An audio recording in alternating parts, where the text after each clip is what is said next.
नशा ये आँखों की उसकी आँखों से उतर जाएगी। जब उनसे निगाहें मिलेगी तो होंठों से जाम ठहर जाएगी। पग पाजेन की आवाज़ सुनकर सबके कान खड़े हो जाएंगे। बेहोशी इस कदर आएगी जब वो कातिल बन जाएगी। जिधर भी देखोगी उधर उसके उल्फत के चर्चे होंगे। जिधर भी देखोगी उधर उसके उल्फत के चर्चे होंगे।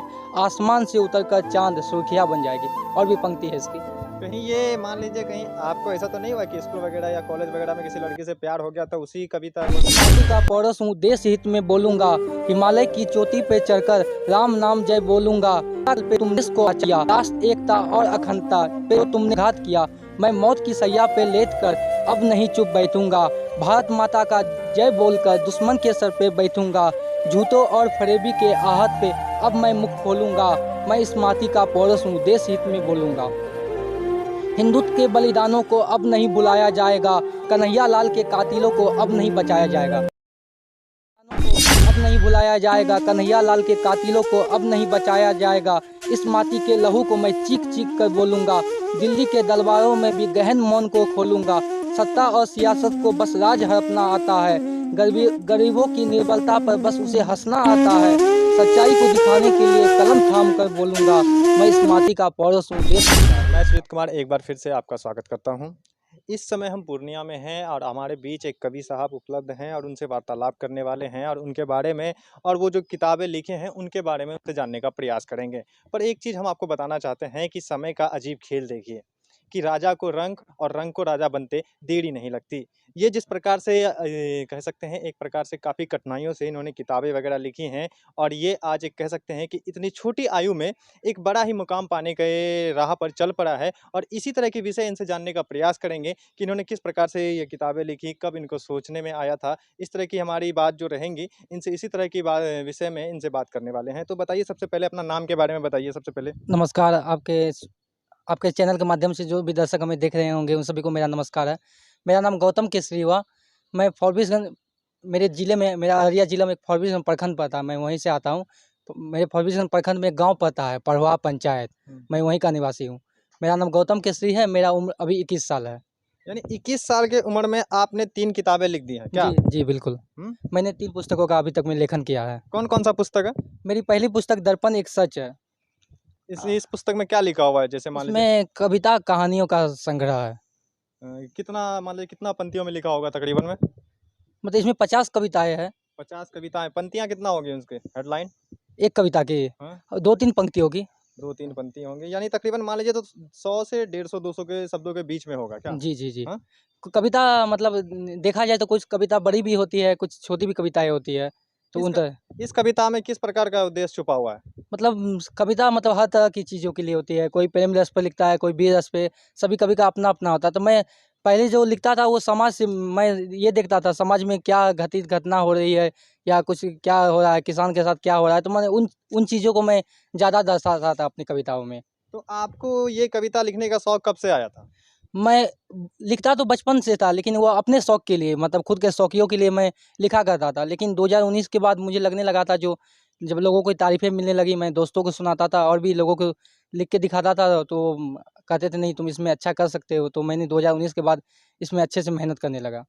यानी 2019 के बाद इन्होंने काफ़ी हद तक जो कह सकते हैं, एक बार बुक दिखाइएगा उधर, ये देख सकते हैं इनका ये बुक है जो इन्होंने काफ़ी मेहनत से लिखा है और आप साफ तौर पर देख सकते हैं इतनी छोटी आयु में, आयु भी इनका देख सकते हैं आप साफ तौर पे कोई बड़ा नहीं है और इन्होंने अभी तक 3 किताबें लिख दी हैं और उन बातें लिखी हैं वो जानने का प्रयास करते हैं। तो कुछ ऐसे जो तीनों किताबें हैं उनके कुछ कहानी वगैरह या कविता जो भी हैं, वो हमारे दर्शकों को सुनाने का प्रयास कीजिए। इसमें बहुत सारी कविताएँ हैं। एक मेरी मोटिवेशनल कविताएँ थी युवाओं के लिए। हुँ। तो लोग आज के समय में हार जल्दी मानते हैं, तो लिखे थे, चाहे कितने राह बंद हो, फूलों में तो का सुगंध हो, चाहे ना मिले सौगातें, परिश्रम में कट जाए जीवन की हर रातें, हुँ। तो पति बनना होगा, हर सांस में राहगीर चलना होगा।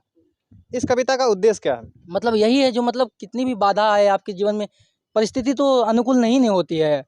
मतलब विपत्ति का तो सामना सबको करना पड़ता है। तो मतलब उस समय में अधिकतर होते हैं, अधिकतर हम लोग भी जो होते हैं वो हार मानने लगते हैं, चलो अब यहाँ तक हुआ, अब नहीं हो सकता इससे आगे। कहा ये जाता है मतलब आप आगे चलिएगा, एक अगर रास्ता आगे दिखाई नहीं पड़ा, एक कदम चलिएगा तो उसके आगे रास्ता दिखाई देगा। यानी एक तरीके से कह सकते हैं कि समाज को सही मायनों में ये एक प्रकार से दर्पण दिखा रहे हैं या फिर आईना दिखाने का काम कर रहे हैं और समाज के जो युवा वर्ग हैं उनको कहीं न कहीं अपने ओर आकर्षित करने का भी प्रयास कर रहे हैं। और दूसरी किताब में जो लिखा है उसके बारे में भी थोड़ा-सा बता दीजिए सर? मेरी दूसरी किताब नवदीप है, इसमें भी बहुत सारी कविताएँ, गीत, गज़ल, दोहा का संग्रह है। गीत, गज़ल और दोहा। हाँ। तो सर गीत भी चाहिए हमको, गज़ल भी चाहिए और दोहा तीनों सुनना है सर? नहीं, हम गीत गाते तो हम नहीं हैं, बस हम लिखते हैं। इसमें ठीक है, कुछ थोड़ा-सा 2 लाइन हाँ, इसमें कुछ गज़लें हैं, मैं पढ़ के वही सुना पढ़ के बता दीजिए।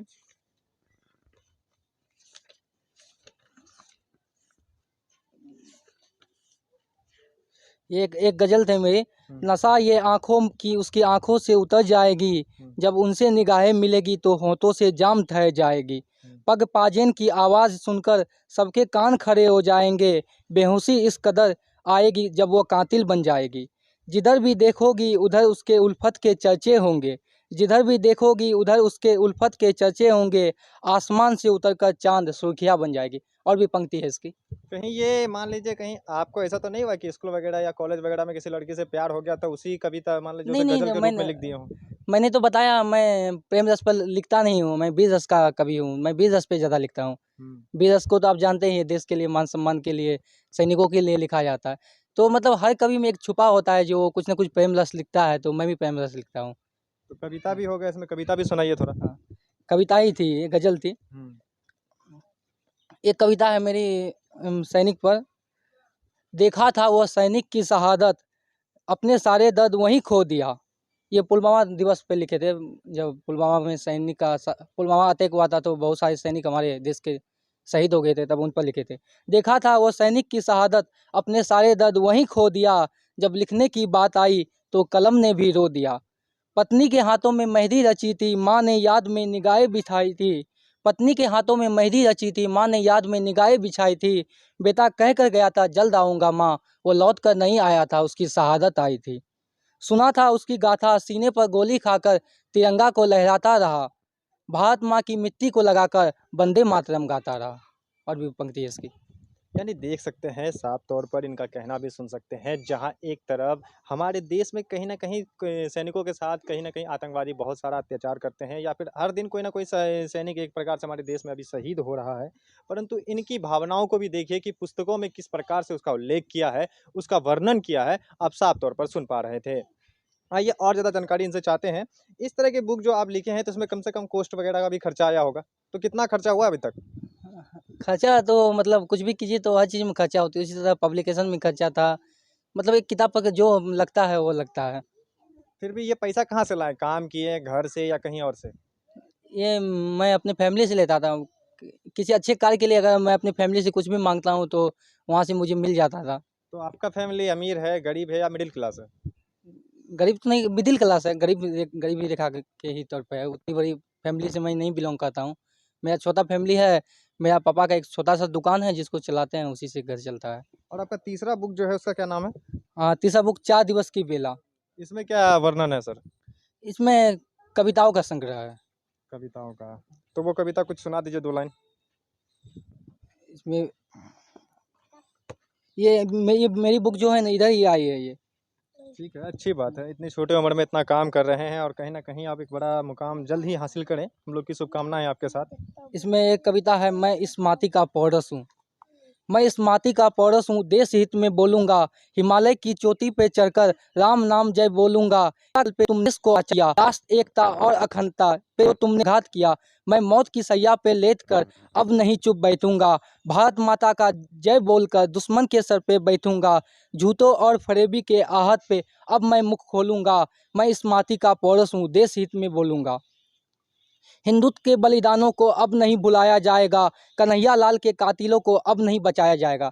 तो कुछ समय पहले कन्हैया लाल का कन्हैया लाल का कत्ल हो गया था, तो उस पंक्ति को भी मैंने इस कविता में दर्शाया था। हिंदुत्व के बलिदानों को अब नहीं भुलाया जाएगा, कन्हैया लाल के कातिलों को अब नहीं बचाया जाएगा। इस माटी के लहू को मैं चीख चीख कर बोलूँगा, दिल्ली के दरबारों में भी गहन मौन को खोलूँगा। सत्ता और सियासत को बस राज हड़पना आता है, गरीबों की निर्बलता पर बस उसे हंसना आता है। सच्चाई को दिखाने के लिए कलम थाम कर बोलूँगा, मैं इस माटी का पौरस हूँ, देश हित में बोलूँगा। यानी इतनी छोटी उम्र में इतना गहन ज्ञान, समझ रहे हैं? इतनी छोटी उम्र में इनका एज कोई ख़ास नहीं होगा, 21-22 साल के बीच में होगा, जहाँ एक तरफ हमारे देश और राज्य के युवाएँ कह सकते हैं कि इस उम्र में नशा या फिर कुछ और भी जो ऐसे गलत काम है, जिसमें वो कहीं न कहीं इस उम्र में अधिकतर भटक जाते हैं रास्ता। पर ये देखिए, कितनी मेहनत से बुक लिखे हैं और उस बुक को प्रकाशित भी करवाए हैं और कहीं न कहीं इसे एक प्रकार से कह सकते हैं कि युवाओं को इनसे सीख लेने की ज़रूरत है कि ये इस छोटी सी उम्र में एक बड़ा मुकाम हासिल कर चुके हैं और कहीं न कहीं उस राह पर ये चल भी चुके हैं। तो एक सर बताइए ये इस तरह की जो बुक वगैरह लिखे हैं तो कुछ लोग वगैरह भी होंगे जो मज़ाक वगैरह बनाते होंगे कि क्या करता है, नहीं करता है, इस टाइप से होता है ना गाँव देहात या घर में या कहीं और भी? हाँ, मज़ाक तो आप कोई भी कार्य कीजिए, हर कार्यों का मज़ाक तो बनाया जाता है। एक ना एक समय तक तो मज़ाक बनाया जाता है। जब तक आप सफल नहीं होइएगा तब तक मज़ाक बनाया तो उस तरह से मेरा भी मज़ाक बनाया जाता है। लेकिन अभी काफ़ी हद तक सही है, मतलब लोग मज़ाक नहीं बनाते हैं, सपोर्ट करते हैं मुझे। और बुक में भी आप इतनी गहन बातें लिखी हैं, इतनी छोटी उम्र में इस तरह की सोच कब से कैसे पैदा हो गई? ये मतलब ये शायद अपने आप हो जाती है, आप उस माहौल में रहते हैं तो कहते हैं ना किसी का माइंड रचनात्मक होता है तो वो रचनात्मक कार्य ही करता है। मेरा बचपन से उसी तरह का था। मैं जब पढ़ता क्लास में भी रहता था तो मुझे हिंदी पढ़ना, साहित्य का कुछ कहानियाँ, कविता ये पढ़ना अच्छा लगता था। साइंस में मुझे ज़्यादा इंटरेस्ट था नहीं। और मान लीजिए कुछ युवा यदि ये वीडियो देखकर आपके वीडियो के माध्यम से आपसे जुड़ना चाहें तो क्या करें? वो मेरे फ़ेसबुक पर एक पेज है, मेरा खुद का चैनल भी है वहाँ पर गौतम केसरी के नाम से, वहाँ से जुड़ सकते हैं। यूट्यूब पर मेरा चैनल है कवि लोग साहित्य के नाम से, वहाँ से भी जुड़ सकते हैं। वहाँ मैं कुछ अपनी एक्टिंग के वीडियो, रचना और कविता ये सब की जो भी है वहाँ पर करता हूँ मैं। इस बुक का कॉस्ट कितना पड़ेगा तकरीबन में? वो फ्लिपकार्ट, अमेज़न पर देख सकते हैं। मतलब हर टाइम चेंज होते रहता है। वो मेरे अंदर में नहीं, वो पब्लिकेशन के हाथ में है। पब्लिकेशन के हाथ में। फिर भी आपके हिसाब से यदि मान लीजिए कोई बुक वगैरह लेना चाहे तो उसको कितना कॉस्ट पड़ जाएगा? वो फ्लिपकार्ट, अमेज़न से मंगा सकते हैं। अभी मेरे पास तो उपलब्ध नहीं है क्योंकि मैं सेल करता नहीं हूँ। यानी सेल नहीं करते वो आप मैं फ्लिपकार्ट वगैरह जो भी हाँ, सोशल मीडिया साइट है उस पे हाँ, डाल देते हैं क्या? हाँ। जी, जी। वो हम नहीं डालते, वो पब्लिकेशन डाल देता है। मैं लोगों तक बस ये पहुँचाना चाहता हूँ जो ये मेरा किताब है, मैं इस चीज़ के लिए लिखा करता हूँ, तो लोग मुझे जाने, मेरी पुस्तकों के बारे में जानें। और मैं आगे क्या उद्देश्य है आपका? मान लीजिए ये बुक वगैरह जो है मान लीजिए आप तो लिख दिए हैं, अच्छा खासा लिखे हैं और उसमें जो कहानी वगैरह, कविता वगैरह जो भी लिखे हैं उसकी पंक्तियाँ बहुत ही अच्छी हैं। जी। तो इसके बाद वाला आगे वाला प्रोसेस क्या है आपका? आगे के लिए कुछ ज़्यादा है नहीं। मैं हिंदी राइटिंग करता हूँ और मैं अभिनय में मेरी थोड़ी बहुत रुचि है, तो मैं उसमें अपना अभी तैयारी कर ही रहा हूँ। उसमें आगे जाऊँगा और हिंदी राइटिंग को भी, मतलब जो मेरा लेखन है वो तो आगे रहेगा ही। धन्यवाद सर।